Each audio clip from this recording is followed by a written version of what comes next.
Do you ever wonder how much money per month you actually need to live as a digital nomad? After 3 years of living this lifestyle, I can show you exactly how much I spend for living around Southeast Asia, and also all additional costs like flights and visas. So you will see what is the minimum monthly budget or income you need.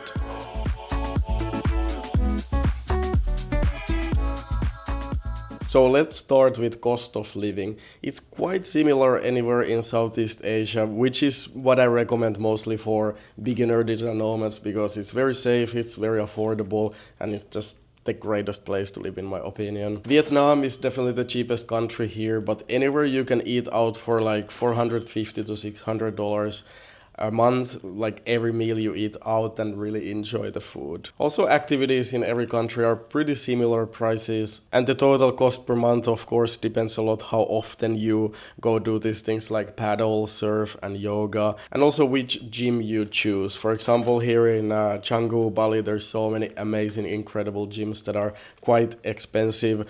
But in many countries, there's also really nice gyms with sauna and ice bath that is more affordable. So the total cost for activities and gyms in all these countries, definitely you can live really nicely for like $100 to $300 per month. 300 is definitely on the upper end. And accommodation prices are quite different in different countries, of course. Vietnam again is clearly the cheapest. In Da Nang, you can find really amazing places for like $300 to $600 per month, close to the beach, and just really nice apartments with nice designs and rooftop pools and everything. So that's really amazing. And here in Canggu in Bali, I would say that $600 to $900 is a budget for this kind of guest house where I stay now that is comfortable and nice location, and like everything works well, like it's pretty nice, but it's nothing super fancy. It's not like a actual apartment with a kitchen, but you don't really need a kitchen because the food, eating out and ordering is so cheap here. And Thailand is a little bit more expensive. It's more like $700 to $1,300 even per month for like a nice apartment. And these prices are monthly prices. Of course, in general, as a digital nomad, I wouldn't want to stay less than 1 month in one destination. I really prefer to really get into the lifestyle in that destination and get to know people there. So I need more time for that, at least 1 month. But also, of course, the accommodation is more cheaper this way. You can get like way cheaper prices even on Airbnb if you rent for a month, comparing to like 2 weeks, for example. And of course, you also save with flights. I will talk about flights later. And also, if you want to stay actually longer, like 6 months or 1 year in some of these destinations, of course, the accommodation can be quite more cheap if you rent it more like yearly rental. And if you don't mind rain, you can also go to more low season times to all these destinations and save pretty much like often 50% off from all the accommodation. So it can be quite more cheaper if you don't go during the high season. But what I like is sun. I like to go when it's the best season, when the weather is the best. And also for me, it's important to have a comfortable, like a really nice accommodation always. So what my average is, I calculated this whole year in Sri Lanka, Thailand, Vietnam, Philippines here is $760 on average.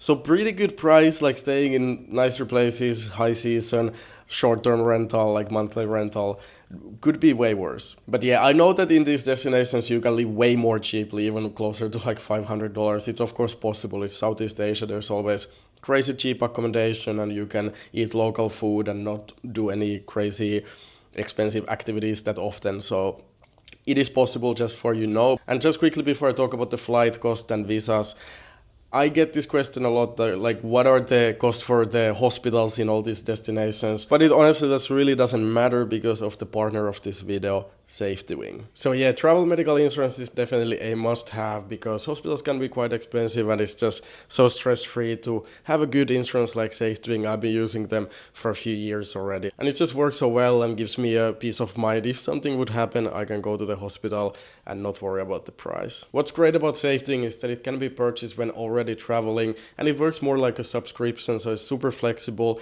and there's no cap on the duration of the travel. And the coverage also includes personal liability, travel delays, lost luggage, evacuation, trip interruption, and more. And they have add-ons like electronic theft and accent sports. So check out SafetyWing from the first link in the description and join today to enjoy peace of mind during your travels around the world. But now back to the video. So let's talk about the flights. I actually just calculated all the flight costs from this year, and it was interesting to see because I never calculated like that. The cost, of course, depends a lot where you fly and how often, but the flights here in Southeast Asia are usually quite cheap, like $60 to $200 for one way between all these destinations and countries. But yeah, here's an example of my flight costs from this year. Like, you have seen me traveling to Sri Lanka, then a few months in Koh Phangan in Thailand, then Da Nang for a month, then 2 months in Surigao, and now back to Bali for the rest of the year. This year I wanted to try Sri Lanka, which I don't really recommend for digital nomads, especially for a longer stay, but yeah, it was a little more expensive to fly all the way there. It was $338 to fly from Bali to Sri Lanka, and then $447 from Sri Lanka to Koh Samui when I was going to Koh Phangan. That was the most expensive flights I ever had in Asia, because from Sri Lanka, the flights were not, there was not many options, and then Koh Samui is also like a small island, so it was a little more expensive. And by the way, all these prices include 30 kilos of luggage, so that added quite much extra cost, so you probably don't need that, so it can be even cheaper. And then next from Koh Samui to Da Nang, it was $197. All these roads I was flying this year, now I realize are very unusual, like from Koh Samui to Da Nang, from Da Nang to Surigao.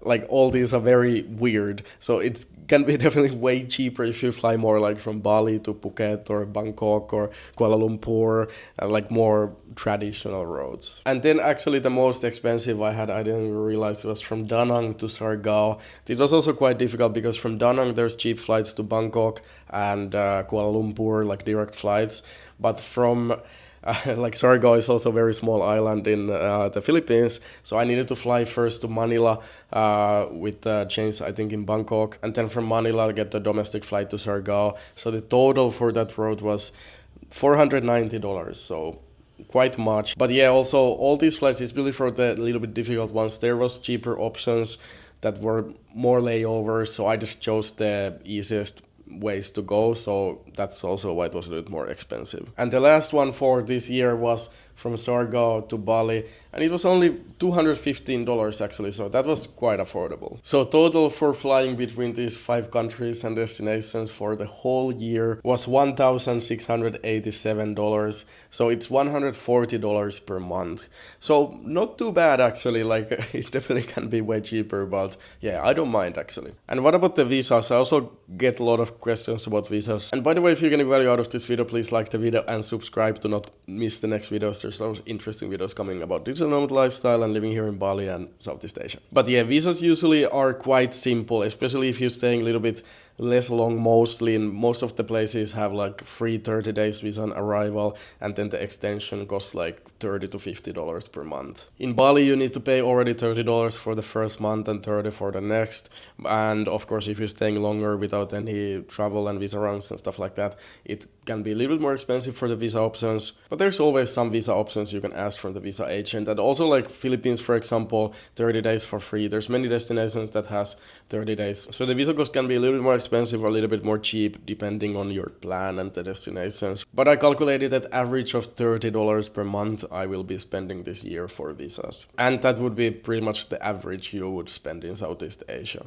But yeah, you can check my new video, guys, Southeast Asia stays, to see more detailed information about the visas in all these different countries, and also to see just what are the best Airbnbs and areas to stay in all the places I stay. I give you all my Airbnb and hotel wish lists, so you can see easily what are the best options in all the destinations, and also you will learn how to get the best deals of the Airbnbs in Southeast Asia and all stuff like that. So go check it out, the link is in the description. So what is the average cost per month I spend living this kind of lifestyle you see me show in my channel is $1,830 per month, including all these different costs. So that's the average price per month, including all the destinations in a year. And you can easily do it way more cheaper, like $1,300 per month, including everything. But honestly, I would recommend having a budget or income closer to $2,000 per month, just to be sure that when there's sometimes some additional cost that is unexpected, and generally